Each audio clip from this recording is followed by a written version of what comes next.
ಅನ್ನಭಾಗ್ಯ ಇದು ಸಿಎಂ ಸಿದ್ದರಾಮಯ್ಯ ಅವರ ಮಹತ್ವಾಕಾಂಕ್ಷಿ ಯೋಜನೆ.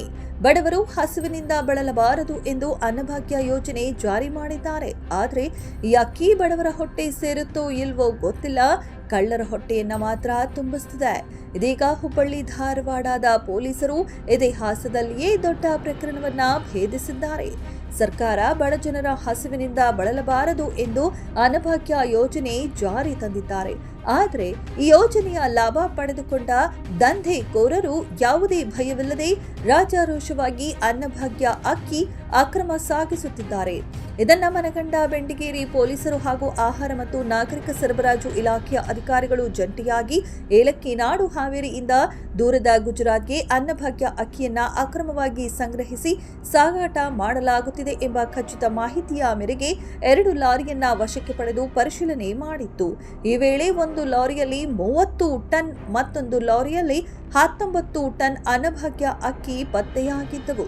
ಅದರಂತೆ ಆಹಾರ ನಿರೀಕ್ಷಕರಾದ ಶಿವಪ್ಪ ಬೆಂಡಿಗೇರಿ ಪೊಲೀಸ್ ಠಾಣೆಯಲ್ಲಿ ದೂರನ್ನ ನೀಡಿದ್ರು.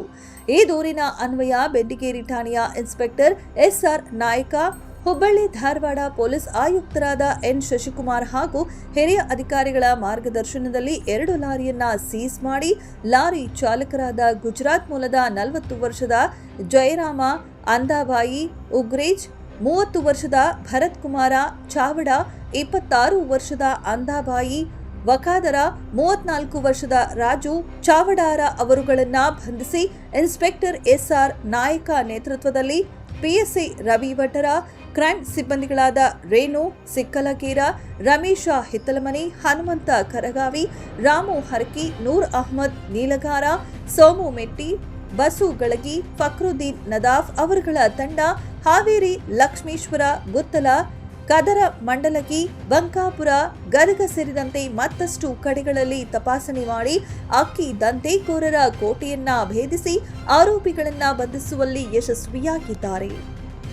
ವರದಿ Yallappagouda Kundagol, Indian police TV, Hubballi.